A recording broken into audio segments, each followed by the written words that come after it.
Hey everyone, it's Rob here with Combat Self-Defense, back with another one of my bag rants. Since apparently everyone loves when I have harsh opinions about things while I'm working out. If you want to follow along, go ahead and grab your gloves and get your bag ready. If you don't want to follow along, grab your favorite drink, sit back and relax, and I'll do the work for you. Either way, make sure you're subscribed and you have notifications turned on, and let's roll the opening.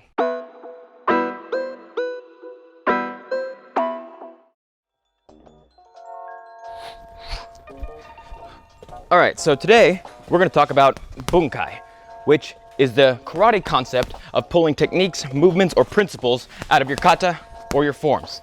Now, there's various reasons you would want to do this, but the big question I want to talk about today is it worth it? Is it something that actually helps you become a better fighter or a better martial artist? Well, we have to go back to the source. Kata, karate, taekwondo, whatever, are all derived in some way or another from Chinese Kung Fu.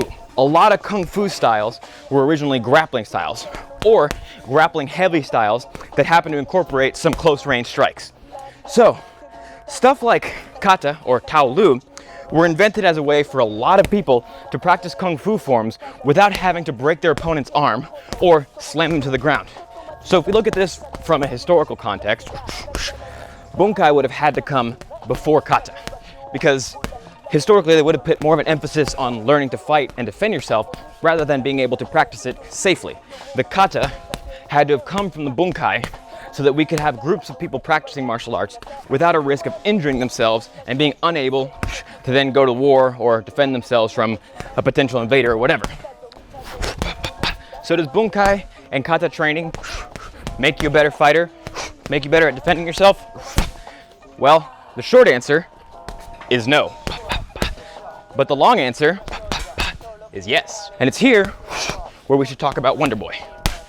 Stephen Wonderboy Thompson is a UFC fighter, agreed to be one of the best strikers in the whole sport, and is a black belt in, I believe, American Kempo.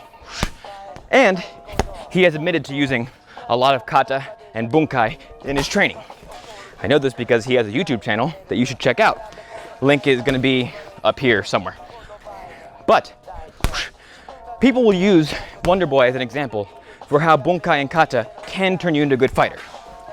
To them I say, is Wonderboy a good fighter because he does bunkai, or is he a good fighter because of the hours he spent sparring, partner drilling, doing strength and conditioning, and not to mention all the real life fight experience, for which the bunkai is only a little bit of polish at the very end. So he's not really a good example one way or the other. He doesn't prove the efficacy of bunkai and kata, but he's also not the exception that proves the rule. He's Wonderboy. There's only one of him. But I'm not arguing that bunkai is useless, and I'm not arguing that it's the worst way to practice. There are benefits to doing bunkai practice. Obviously, partner drilling is almost always better than no partner drilling. You learn how to move your body against a resisting or semi-resisting opponent, learn how to use your body weight to gain control of that other person. And if you do it with the right intensity, you can learn patterns and drills that can actually help you in a fight or self-defense situation. This is why bunkai and kata are two sides of the very same coin. Kata allows you to work on yourself, work on your individual specific movements, whereas bunkai allows you to work on another person and learn what it's like to work against something that doesn't want you to employ the technique or movement that you're learning. So, they're both useful, but very different, and also very the same. And again, this is where I say, while Wonderboy is not the exception that proves the rule, I think his technique is definitely as crisp and clean as it is because the bunkai and kata that he practiced polished his techniques. Because we can't deny that fighters who regularly practice specific guided kata do have a certain cleanness to their technique. Obviously after they practice actual fight technique, because equally there's dozens of 5th degree karate black belts who can't throw a punch worth a damn. The thing is, everybody exists on the kata bunkai paradigm to some extent. Boxing and Muay Thai styles have shadow boxing and also partner drilling, where they simulate pre-organized patterns against semi-resisting opponents. Jiu-Jitsu has their flow rolling, where the goal is to mimic a roll as best they can while using as little strength and as much technique as possible. That sounds like Kata and Bunkai to me. Sometimes it even looks like it. The major difference is the amount of importance put on it, where traditional martial arts styles tend to put a lot more emphasis on their kata, where more combat-focused styles tend to put a focus on the application of those movements rather than the display of them. Let's talk about what a traditional martial art actually is. Because if I say traditional martial arts, you assume a style has to be at least a couple hundred years old, right? If not in the thousands. Well, what if I told you the oldest karate style, the oldest organized karate style, is barely over 100 years old? And what if I told you Kajikembo, which is an American style that advertises itself as the first mixed martial art, and that's not true, by the way, I'm gonna make a video about that, is actually older than the more popular and yet more traditional sounding Kyokushin karate. I had a point originally. I just wanted to go on a cool tangent. But I still don't think I've answered the question. That question being, is Bunkai worth it? Can it make you a fighter? And like I said originally, the short answer is no. The reason the short answer is no is because it takes a long time to get good at Bunkai and Kata, because you have to learn basically two different skills, right? You have to learn the balance, coordination, distribution of weight and intensity to get good at one single kata, if not 3, 4, 5, 6, or even 7 different katas. And then you also have to learn how to do all of that stuff in Bunkai with another person. I can take a brand new beginner who's never thrown a kick in their life and get them at least somewhat decent at violence in a matter of 8 months if they come practice twice a week. But that's not going to come from practicing kata. That's going to come from throwing punches, blocking punches, learning to throw kicks, learning to throw knees, and lots of sparring. So if you're looking to get good at fighting quickly, I wouldn't say go the Kata Bunkai route. That's like taking the scenic route to go 10 miles when you could just straight shot on the highway. But that doesn't mean the long answer is also no. Because maybe you're not looking to get good at fighting when you practice martial arts. Or at least you're not exclusively looking to get good at fighting. A lot of people who train in martial arts for life have zero intent of ever taking a fight and never really end up having to use their skills in a life or death situation, or even a life or inconvenience situation.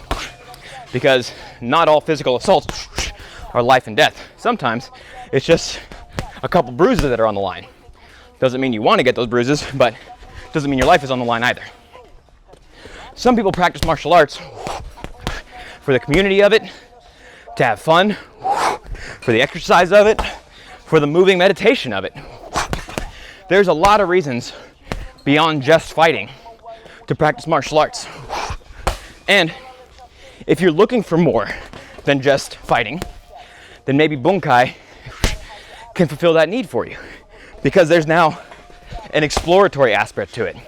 You get to practice some esoteric looking movements and figure out how do you make them work in a combative aspect. So if you're looking for a way to spruce up your training a little bit, impress all your friends, maybe earn yourself a date or two, show some Bunkai.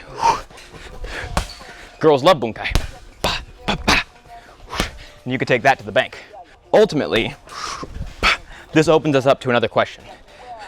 That question being, if you practice kata, have you ever asked yourself or your instructor, why do you practice kata? And has the answer ever been because of the Bunkai? Or has it been some kind of wishy-washy answer where they say, well, it's just part of the style? Like I said, it's a way to safely practice those more violent moves without risking injury to another person.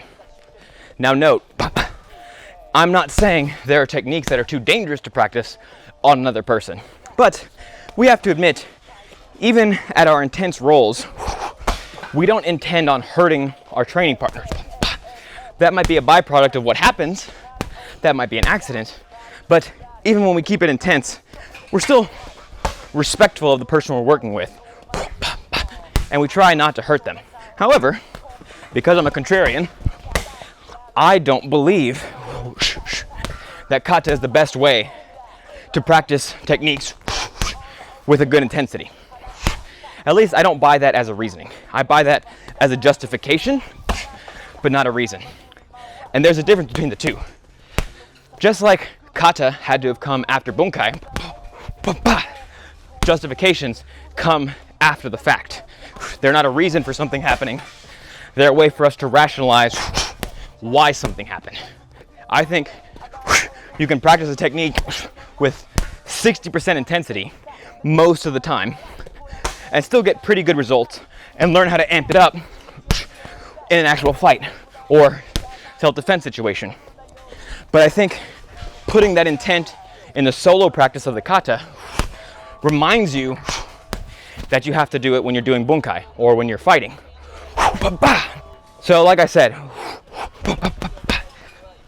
techniques being too dangerous to practice on a partner is a justification for kata, but not a reason.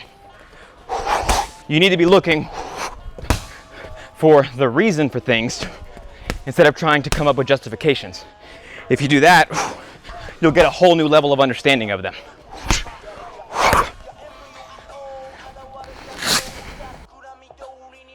All right, you guys, that'll about do it for my workout. Hope you enjoyed and I hope you learned something. If you never heard the term bunkai before, well, now you're an expert of it. And I hope you understand what the reasoning, not the justification, for doing bunkai and kata is.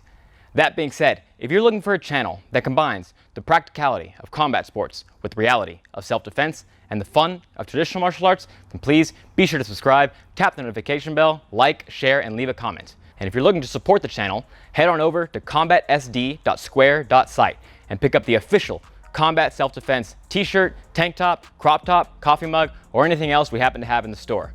That's the best way to show support. And because I'm not done selling goods yet, if you like my gloves or my shorts or my hand wraps and you want to pick up a pair for yourself, head on over to combatcorner.com and use code BBunkai at checkout for 10% off. That code is only good for 1 week, so if you want it, get it now. And with all that, this has been Rob from Combat Self-Defense. I want to thank you for all the hard work, thank you for the hard work yet to be done, and I'll see you next time.